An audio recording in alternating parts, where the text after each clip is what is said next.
And are you guys all actively seeing patients? Okay, that's good. All right. Well, it's too bad that actually this is the last talk of the day because myelodysplastic syndromes are a very common hematologic problem in the elderly. We're going to invite you back. Don't worry. So we'll put you on first. No, that's fine. But just because I think it is something to know a little bit about. Myelodysplastic syndrome is sort of a catch-all term, but you may have also heard terms like this when people are talking about these blood disorders, pre-leukemia, dysmyelopoietic syndrome, smoldering leukemia, refractory anemia sometimes shows up on patients' charts too. And basically, next to chronic lymphocytic leukemia that I know Dr. Bolt talked about a little bit this morning, this is probably the next most common syndrome in the elderly. And most of these patients are quite elderly in the sense that they are in their 70s, sometimes 80s when we first pick this up. After age 70, it increases quite frequently. So we see probably in this country about 30 to 40,000 at least new cases a year. So from a heme point of view, that makes it pretty common. Now I just want to talk a little bit about what you might think about in a patient that you're seeing to make you want to look for a myelodysplastic syndrome. The most common reason I get called to see somebody is anemia, that the person feels totally fine, but their CBC is checked and they're suddenly anemic and they weren't some time ago. Now, I think you guys all heard a lecture this morning from Dr. Rudman about anemia, and there's a sort of a misconception, I think, that people as they age become anemic, and that's just a normal part of aging, and it's not at all. But on the flip side of that is quite a few people in their 70s and 80s are found to be mildly anemic. And most of the time, unless there's something else going on, if a person has, say it's a man who the normal range in the hospital being, say, 42 to 45 for a hematocrit, if their hematocrit suddenly falls to 40 or 41, I don't usually do much about that myself. I usually think that there are going to be other causes that can explain it. And so I'm really talking about a person who comes in and into the clinic and you see them and their hematocrit is now suddenly 30 or 33 or 35, and it really looks like something's going on. Patients who are symptomatic can come in with some of the other, probably the most common symptom of anything, fatigue. They just don't feel well. They're feeling a little bit more tired. Sometimes we see people presenting with infections, and commonly skin infections that don't seem to get better, a cut finger that just won't seem to heal, a bacterial pneumonia or recurrent pneumonias. Sometimes people come in with bleeding and bruising, and this is commonly nosebleeds. Patients can have GI bleeding that's occult, so that they're seeing their primary care physician or their gerontologist or a nurse practitioner, and they're found to be guaiac positive for no good reason. One of the other reasons that we see patients or referred patients is they come in with other things and then they're found to be anemic. So they have an exacerbation of their congestive heart failure, or they're suddenly more short of breath. They get paroxysmal nocturnal dyspnea. They suddenly have a change in their anginal pattern. They've been stable for many years. After they walk 4 blocks, they may get angina. Suddenly they walk up a flight of stairs and they're getting angina. Or occasionally we see somebody who has a myocardial infarction because they are so anemic. That unfortunately doesn't happen very often. Now, when you examine these patients, things that might tip you off that there's something really serious going on is they can be febrile, obviously, if they're having some of these infections. They can be tachycardic, and I often find it helpful when I'm seeing these patients. Again, you probably know the statistics better than I do, but when you start seeing patients in their 70s and 80s, they get into this inevitable pattern of being loaded on by every physician they see with more and more medication. So they come in on 10 or 15 different things, and there are so many side effects of everything that they're on that sometimes they're tachycardic for another reason. So I usually like to flip back in their chart over several months or a year earlier and see, were they tachycardic on their last visit? And suddenly they're coming in here with a pulse of 110. Maybe that's something new. But they can have normal vital signs too. Now, in terms of the bleeding things, what I really look for are petechiae, and I'm sure you've already seen that at some point. Those are they're very small, purple, discrete spots, and they do not blanch. You can rub and rub, and they won't go away. People often describe it as a rash. I mean, they think that they've got an infection or something like that. You see them a lot in dependent areas, so ankles are a very common place that we see petechiae. A lot of times people will complain to me that they are noticing gum bleeding when they're brushing their teeth that they didn't have before. Nosebleeds are common. And as I mentioned earlier, skin infections. Now, unlike some of the other hematologic diseases you heard about today, these patients generally don't have enlarged lymph nodes. That's usually not a feature of this. In their cardiac exam, again, they can be tachycardic. They can have what we call flow murmurs, so suddenly they have sort of that mid-systolic murmur that's probably caused by some turbulence. And they can have congestive failure caused by anemia, so they can have RALs in their lung bases. They can have an S3. Extremities, we see edema in a minority of cases, and we do see petechiae. These patients generally don't have an enlarged spleen or liver. That's really uncommon in these syndromes. So if you did have a patient who came in with adenopathy or splenomegaly, they probably don't have a myelodysplastic syndrome. Oh, not going anywhere. Okay. All right. Now, this is one thing I think for all of you should just be a little bit familiar with. The type of anemia that these patients have is usually macrocytic, and I'm sure you sort of got pounded to death with it this morning about microcytic versus normocytic versus macrocytic. So these guys usually have an MCV, that stands for mean corpuscular volume, which is usually like the fourth space down in the CBC that comes back. This is an automated feature. And so they'll have an MCV, a mean corpuscular volume, around 100, 98 to 100. So that's one thing that tips you off. This is something called the random distribution of width, or RDW. This is just a measure of how variously sized these red cell are, how much variation there is. Now, when people have sort of anemia, say from thyroid disease, something like that, they usually don't have a big RDW, but these patients do because they'll make very bizarrely shaped red cells. When you check the reticulocyte count as a measure of how many baby red blood cells they're making, it's usually very low. I'm going to show you a couple of slides, but their red blood cells show poikilocytosis, standing for bizarrely shaped cells, and anisocytosis, which stands for just a broad range. Some are small, some are large, some are individually huge. You can see basophilic stifling, which is that sort of blue speckled appearance in the cells.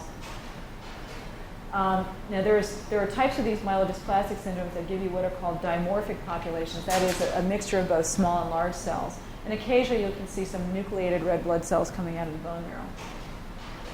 So this is a picture of somebody with a myelodysplastic syndrome. And normally, as you know, you see that kind of donut shape.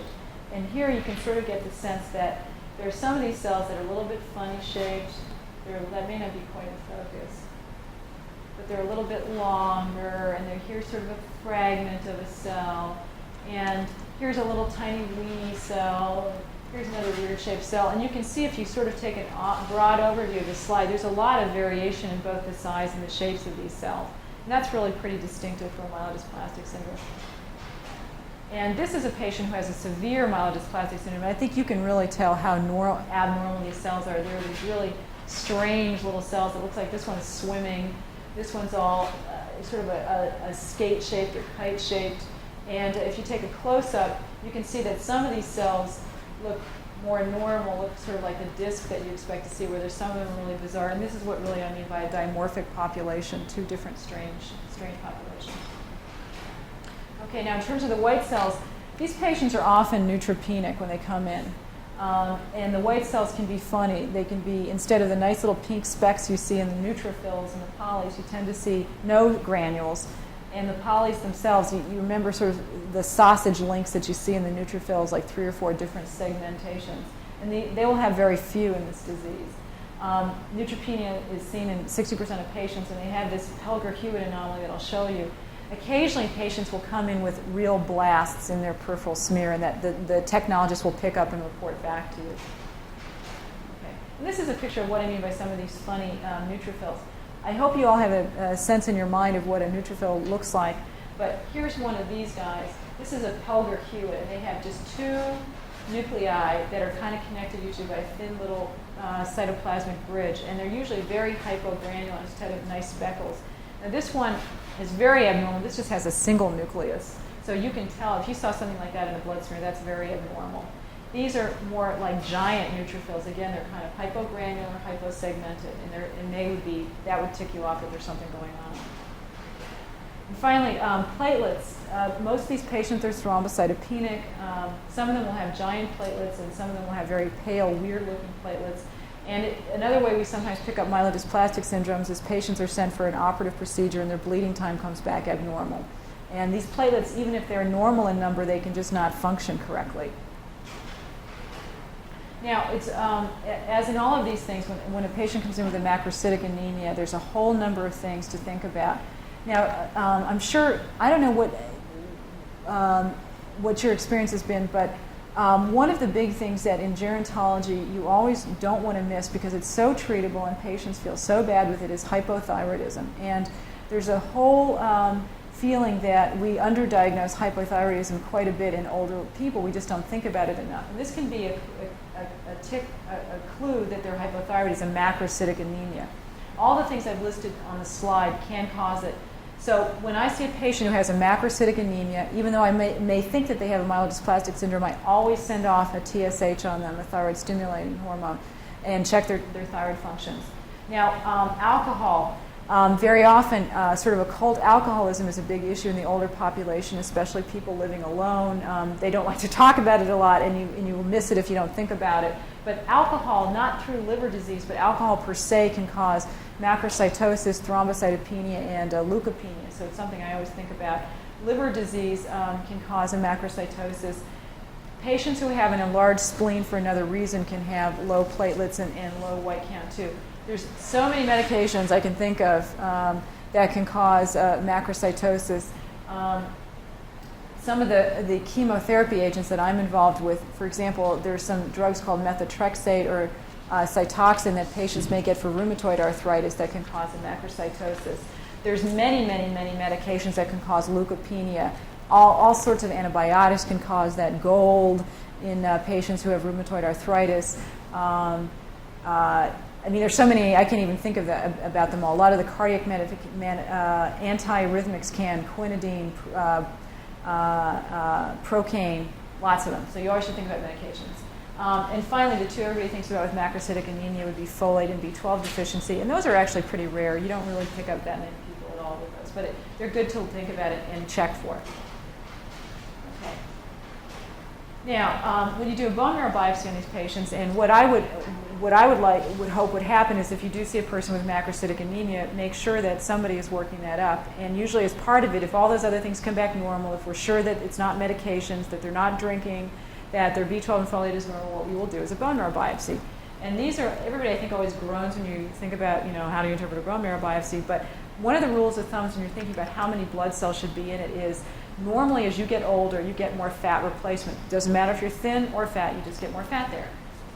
So we always check the cellularity, and there's sort of a basic rule of thumb that the amount of fat somebody should have in their marrow equals their age minus 100. So if you have somebody who's 80 and they come in, then we would expect only 20% of their bone marrow would have cells in it, about 80% would be fat, and that's fine, that's completely normal. These guys with a myelodysplastic syndrome, these patients will have a real hypercellular marrow, so it'll be packed, it'll look like the marrow of a teenager. A small percentage of them will have just sort of wiped out marrows, but that's really unusual. But we also look at, besides the cellularity, how dysplastic, how abnormal the red cell, white cell, and megakaryocytic precursors look in the bone marrow. They'll have, in the red cell line, they'll have what are called megaloblastoid appearance. That means that they look like red cells that have been affected by B12 deficiency. Sometimes the nuclei, instead of being nice and round, will look like popcorn kernels. They'll have little blebs off of them. We look for multinucleated red cell precursors that are abnormal. And this is something that some of you in the audience may have heard about, something called ringed sideroblasts. And these are erythrocyte or red cell precursors that have, when you stain for iron, little iron deposits in a ring around the nucleus. And I'll show you a picture of that. In terms of the white cells, in terms of the megakaryocytes, they'll have these very strange megakaryocytes that tend to have, instead of up to 64 nuclei, which is normal in a megakaryocyte, they'll have very few, sometimes just one or two. Some of them will be abnormally small, and you can see clusters of these, which are strange. Also, sometimes these patients have increased fibrosis in their bone marrows, too. Okay. And this is just a picture of some red cells in the bone marrow, and I wish I had a normal to show you, but I don't. But this is really abnormal. These nuclei are very big and huge, and as these red cells mature, they should get smaller and smaller and smaller as the cytoplasm here gets pinker and pinker and pinker, and more hemoglobin is made. So this is very abnormal. And this is a cluster of mature or immature erythroblasts showing some vacuolization in here, which is also abnormal. Again, this is more blasts that you can potentially see. These are very abnormal vacuoles in these erythrocyte precursors. And here is a frank blast right there. There's a nucleolus that you can maybe take out. Oops, I need to show you. And this is sort of what I mean by popcorn nucleus. See this extra little addition there? It should be perfectly round, and it's not. Okay, now this is what we do for iron staining. This is called a Prussian blue stain. So anything that's iron stains green or blue. And these faint nuclei here are erythrocyte precursors, and you can see in these they have tiny little dots all the way around. And this is what's meant by ring sideroblast, and that's abnormal. And these finally are pictures of strange megakaryocytes.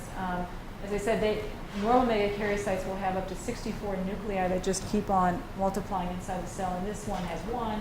This one almost looks like a comet. This one has one that's really strange looking. And these, again, are very abnormal and tip-offs that somebody has a myelodysplastic syndrome. And finally, these are just a picture of myeloblasts that you should not have in your bone marrow at all. And again, you can tell they're blasts by the fact that they have these big nuclei. Okay, we also ask people if they're going to do bone marrows, if they're not having a hematologist do it, to make sure that they get sent for a chromosome or a cytogenetic analysis. It's very important to do that because if they do have abnormal chromosomes, now everybody I'm sure knows here that normally in a person you will see 46 XX or XY. These patients tend to have either extra, lower, or missing pieces of chromosomes. And if they have these type of cytogenetic abnormalities, a lot of times those patients are going to do worse. They're not going to live as long or have an increased likelihood of developing leukemia. Again, 40 to 60% of these patients with primary myelodysplastic syndrome have chromosome abnormalities, and the majority of patients who have secondary myelodysplastic syndromes have it, and I'll tell you what secondary means in a minute. And these are the most common chromosomes affected, 5, 7, 8, 11, 12, and 20. For secondary, 5 and 7 are most commonly seen. We do separate out what's called the 5q minus syndrome, and this is generally seen in older women who come in, women often in their 70s and 80s, who actually are referred because they have very high platelet counts, and they'll be a little bit anemic and have these really high platelet counts. Occasionally, they'll have a clot, a DVT, and when you do their marrows, they do look like they have myelodysplastic syndromes, and their cytogenetics will show this missing long arm of chromosome 5, and these women actually do very, very well. We usually just give them some drugs to control the platelet count. Okay, the way these are classified is what's called the French-American-British system, and they're divided into refractory anemia with ring sideroblasts, refractory anemia with excess blasts, refractory anemia with excess blasts and transformation, and this is the oddball chronic myelomonocytic leukemia. And we classify these on the basis of a lot of different features. Primarily it's based on how many myeloblasts they have in their bone marrow, how many blasts, how many ring sideroblasts, and how many blasts they have in circulation. Now, in general, they're classified, so these are the better ones, the better syndrome to have with the better prognosis, and this is the worst prognosis as you go along here. I'm going to talk a little bit about chronic myelomonocytic leukemia in a second, but again, in refractory anemia, these patients generally have mild anemia. They may have a little bit of a decrease in their white cells, and they will have basically no blasts in their peripheral blood and very few blasts in their bone marrow. These patients with refractory anemia with excess blasts have maybe a few more in circulation and a few more in the bone marrow. This is really the worst group, refractory anemia with excess blasts and transformation, called RABT or rabbit by some people. And these patients, they're basically about a heartbeat away from having frank leukemia. Now, for chronic myelomonocytic leukemia, these patients are a little bit different than the other ones I described. They have a monocytosis. So if you see a person who comes in and they're running a monocyte count of, say, a couple of thousand, or in their differential they suddenly have 18 or 19% monocytes, that's very abnormal. These patients will have that. And these patients often have splenomegaly too. So the combination of splenomegaly and monocytosis should trigger off that these patients may have chronic myelomonocytic leukemia. Okay, and that's just a picture of what this peripheral blood looks like in a patient such as this. They have just chock full of all these abnormal monocytes. Again, you know they're monocytes because they have sort of this lacy gray cytoplasm and kind of folded nuclei, but there's just way too many. And the patient also has a little bit of abnormal red cell morphology in here too. Okay. Now, why do people get myelodysplastic syndromes? Well, the quick answer is nobody really knows, and it is seen as people age. This is the big one, though, I think that we have to start worrying about is the number of patients now who are out there, especially in this country, who are getting chemotherapy has mushroomed. You know, any number of women, for example, have gotten chemotherapy now as part of breast cancer treatment. That's very common now. 10 years ago, hardly any women got chemotherapy as a routine part of their breast cancer treatment. And we know that chemotherapy predisposes people to get these myelodysplastic syndromes. So the feeling is that we're going to see the number of people diagnosed with this grow substantially in the next 15 or 20 years as more people have received these drugs. Now, there's a combination called Moth Chemotherapy that was given very commonly 20 years ago for Hodgkin's disease, and a huge fraction of these patients have turned up with myelodysplastic syndromes, a quarter of them. And we're expecting to see even more as these people get older and older. And these myelodysplastic syndromes that are the secondary ones, that is from chemotherapy, are very, very bad. Okay, now once you're diagnosed with a myelodysplastic syndrome, what's really going to do you in? What are the complications? And infection, as I mentioned previously, is really the big one. These patients are much more likely to get pneumonias, urinary tract infections, any of the other complications you can think of in a patient, particularly those who are confined to a nursing home. You can sort of be much more concerned that they're going to have a problem if they have a myelodysplastic syndrome on top of it. So if you have a patient who has an option between an indwelling catheter, a urinary catheter, and not, I would always opt to not do it in a patient with a myelodysplastic syndrome, because I think they are much, much more likely to have a urinary tract infection, and that could lead to bacteremia. These patients, again, may be at risk for bleeding. They can have GI bleeds. They can sometimes have exsanguinating bleeds. And we also like to know about it before they have surgery, whatever that may be, because sometimes they need platelet transfusion. Patients who have sort of the low, the smoldering type of anemias who occasionally need to be transfused, eventually those patients can get very overloaded with iron that can impair their heart function. Okay, this is just a patient that we had recently over at the VA, and you can see between the left side and the right side, this person has a multi-lobed pneumonia, and this patient was quite ill and actually ended up dying from this pneumonia. But this was about their third episode, about 3 months after they'd been diagnosed with myelodysplastic syndrome. Okay. Now, so big deal. These patients are anemic. Why bother diagnosing this? Basically, it impacts tremendously on survival, and you can kind of make up a risk score. The bottom line is that patients who have a lot of blasts, a lot of leukemic cells in their circulation or in their marrow, those are the ones who are going to do badly. And their survival, as you see, the more blasts you get, the less likely you are going to live very long. So we have patients with the low-grade refractory anemias who live 10, 15, 20 years, and most of those patients will actually die from other complications besides their anemia. Whereas these people, and these are the people who have that RAID-T, these guys are going to die of leukemia. They're going to do very badly. And as I mentioned earlier, the patients with cytogenetic abnormalities tend to show a faster transformation to leukemia. Now, let's talk a little bit about the leukemia. The time to transform to AML, and this is all what they're getting. It's not ALL, but it's acute myelogenous leukemia. It correlates with their FAB category, as I mentioned. The risk of developing AML in a patient with that low-grade refractory anemia, the class 1, the probability is very low, only 20%, versus it's 80% in a patient with a RAID-T. The bad thing about these leukemias is they tend to be very resistant to chemotherapy.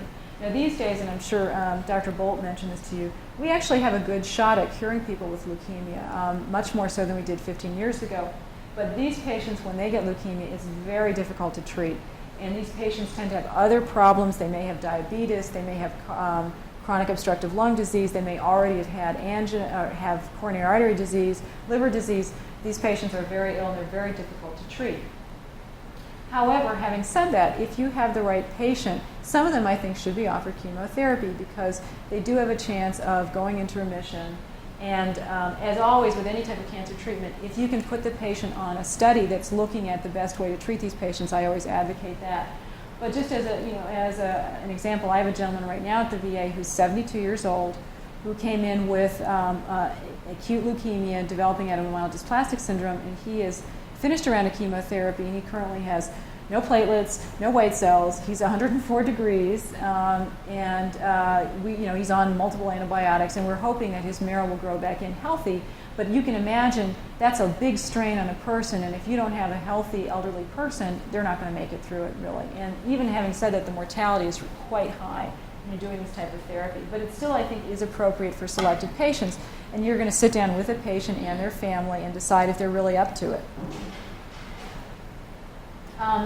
Fortunately, a lot of patients are really asymptomatic, and people who have mild anemia, thrombocytopenia, no infections, they don't need any drugs at all. They just need close monitoring.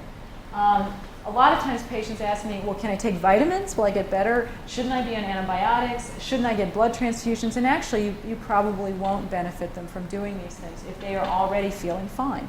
The only thing I would say, patients who are mildly thrombocytopenic, no aspirin, no nonsteroidals. Now that actually sounds like no big deal, but that can be a big deal for some of these patients who really feel so much better on their Motrin or on their naproxen.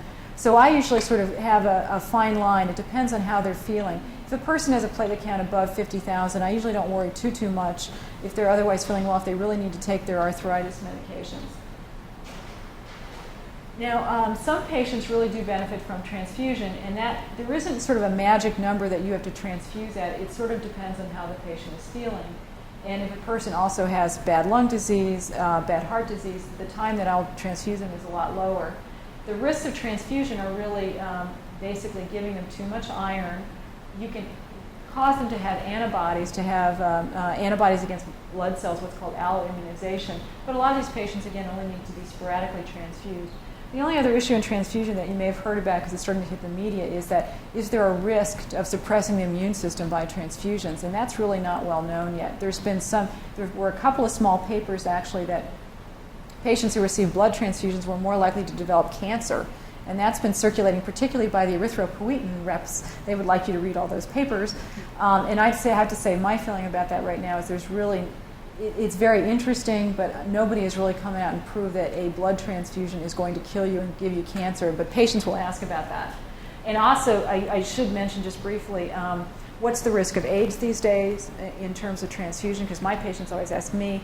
The feeling is it's about 1 in 250,000 transfused units of red cells, so it's really quite low. And there's just now even the third generation HIV test has now come out that you don't even have to wait for the donor to get an antibody. You can detect it in the blood. And that's now been approved by the FDA, and that's out, and most blood banks are using it. So the blood supply is even safer in terms of AIDS. The big risk of chronic transfusion is still hepatitis. And we know how to pick up pretty much hepatitis B and most strains of hepatitis C, but the feeling is that there probably are more strains of hepatitis that we don't know about. So the risk, I tell my patients, of transfusion for hepatitis is about 1 in 10,000 units of transfused blood. So it's still pretty low. I just mentioned again quickly, erythropoietin, its trade name is EPO or epotin alpha. This is basically a recombinant protein. Normally people make EPO, it's made in the kidneys, a little bit's made in the liver, and this is what dialysis patients don't have. That's why they become anemic. They're EPO deficient. But these patients with myelodysplastic syndrome, some of them actually make EPO, some of them make it in huge amounts, but some of them are relatively EPO deficient, and sometimes you can keep them from being transfused or need fewer transfusions by giving them EPO. This is a standard starting dose. It's given subcutaneously, 10,000 units 3 times a week. It's very well tolerated, extremely well tolerated. I haven't had any patient go off from side effects. If you don't see any increase in the reticulocyte count in a couple of weeks, we usually will double the dose. And if in 4 weeks they've had no response, they're off. Side effects, people can have some soreness. These are the big two. This stuff is expensive. And it is probably no cheaper than a chronic transfusion, probably more expensive. And the other thing for my patients is reimbursement issues. Now, Medicare will cover the cost of EPO, but it will only do so if you give it in the office. And you can imagine how many people in the community are thrilled to have their patients come in 3 times a week for an office visit to get this and get the fees associated with it.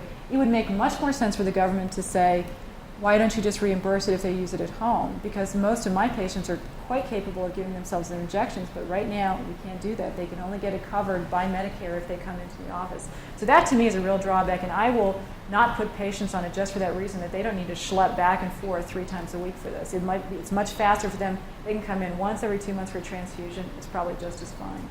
So, but a lot of patients have read about this and they want it.